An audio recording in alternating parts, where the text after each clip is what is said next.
Alrighty guys, this is the Cycle 4 guided notes packet, our tutorial notes for this chapter. The first thing that we're going to go over is some vocabulary words that we will be using throughout the video. If we look over here, our first word is going to be two-way frequency table. What that is a convenient way of representing and showing data. So if we write down the definition, a two-way frequency table, look up here. Again, it's a convenient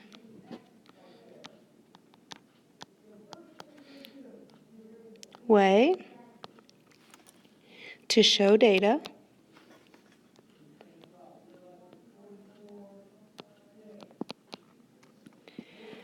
for two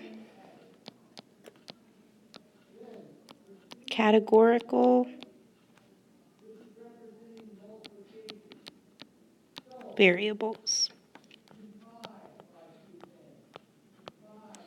Categorical variables, what that is just saying for two things, maybe gender and party type, or grade and if they have an iPhone. Two things that we're comparing that can be changing. That's going to be represented in the rows and in the columns. If we recall frequency, frequency is the number of data items in an interval.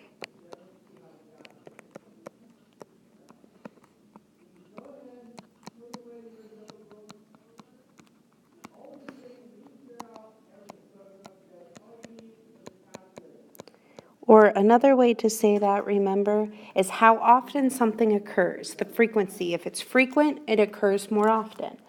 Now, the relative frequency kind of goes off of that. The relative frequency is how often something happens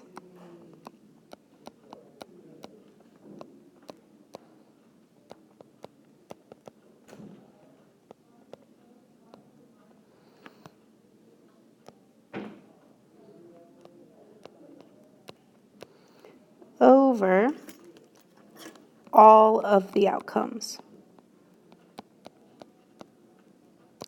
So again, that's how often something happens over all of the outcomes.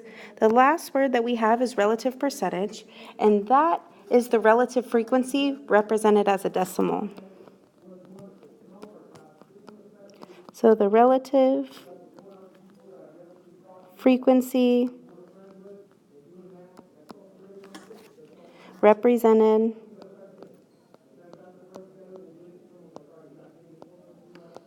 as a decimal. And that's going to be out of 1.00, that's equal to 100%. Okay, so usually it's written as a decimal, however, it can be written as a percent.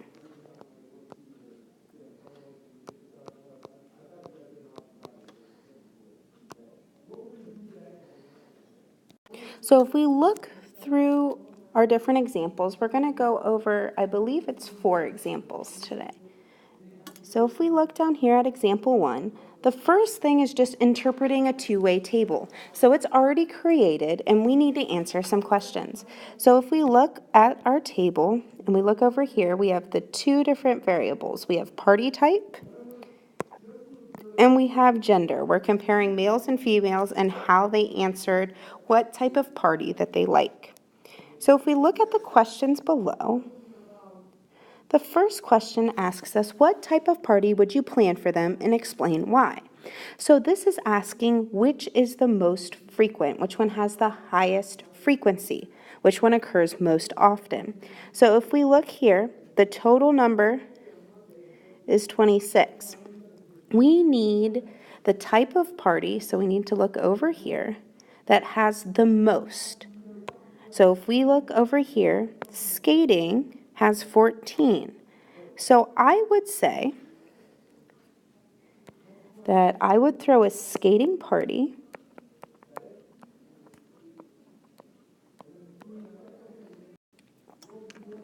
because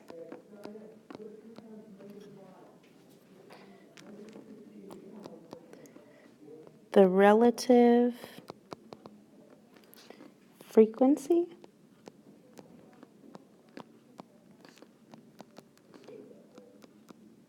is the highest. Because if we look, we would have 14 out of 26 people wanted or liked skating best. So that would be the best party to throw. Then down here, for the second question, it says, write a valid conclusion from the graph. So that's saying from this chart, we need to come up with a valid conclusion, meaning something that is true. So in this one, you might have more than one conclusion that you can find. So if looking here, one conclusion might be that females enjoy skating best. So skating parties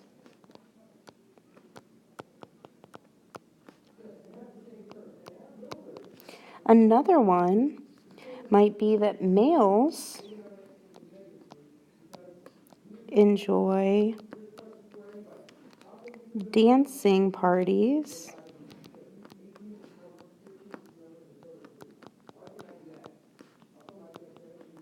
the least. All right, so you can come up with many different conclusions from this chart because it gives you two different types of variables.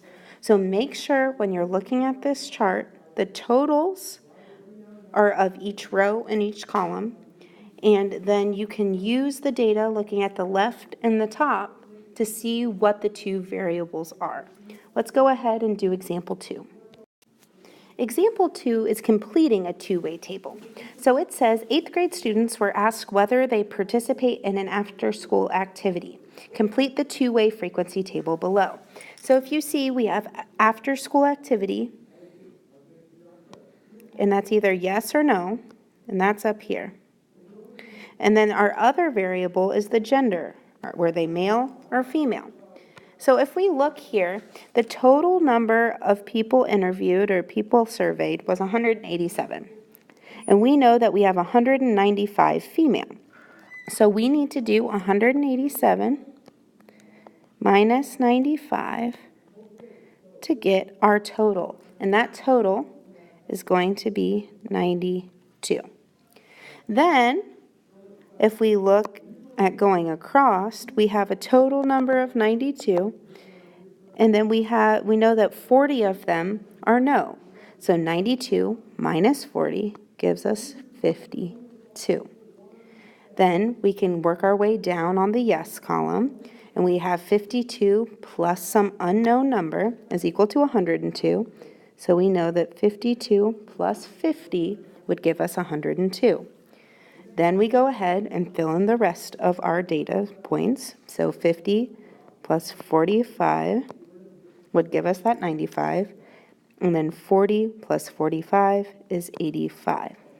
So if we look at this and we think about it, each row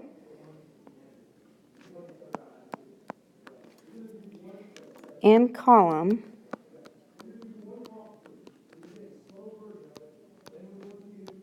must add to equal the total. All right, so now let's move to example 3, which is finding a relative percentage. So we've done our relative percentage, and remember what that is going to be our relative frequency represented in percents. So remember I said it could either be represented in decimals or percents, and in this one, we have percents. So every column needs to add to the total here, and every row needs to be added up there. So if we look, we know that 75 plus, let's switch to the pencil, 25% would give us that 100. We do 55 minus 42 to get that value there, and that's going to be 13%. Please make sure that you put the percent sign after your numbers when you're filling in this chart. And then we do 75 minus 42 here to get 33%. And then 25 minus 13 would be 12%. And then 33 plus 12 is 45%. So if we look, our yes column, if I add that, it matches out. Our no column, if I add the top two, I get the total. And the same thing here for the total column. If I add the first two, I get the highlighted amount. The same thing if you go left and right. If you go towards the rows, 42 plus 33 is 75, 13 plus 12 is 25, and 55 plus 45 is equal to 100. So now that we have that chart done, let's answer the question. Did more students have iPhones or not have iPhones? Explain your answer. So if we look at this, if we look at our totals, because we want to look at this total column here, did more students have iPhones or not have iPhones? So we are looking actually at the columns of yes and no, because we want to know yes, most students had iPhones, or no, most students did not have iPhones. So if we look at those totals, we see that 55% is greater. So that 55% means yes, they have an iPhone. So I would say more students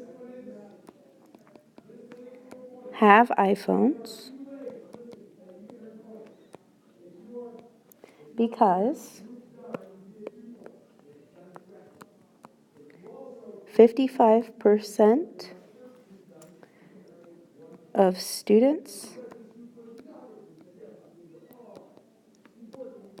said yes. All right. And then the second question for letter B, it says, if there were a total of 88 students, how many were 8th graders? So if I look here, I have to look at the 8th grade total column. And if I'm looking at that 8th grade total column, I go to 8th grade, go over to the total, and I have 25%. So 25% were 8th graders. But I can't really use that percent. I need to make it into something useful. So that 25%, instead of keeping it as a percent, I'm going to change it to a decimal. So that's going to be 25 over 100.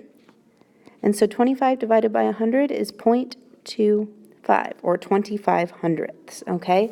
That decimal now, I can multiply by this total of 88 to get my answer. So I do 88 multiplied by 0.25, and my correct answer is 22 students.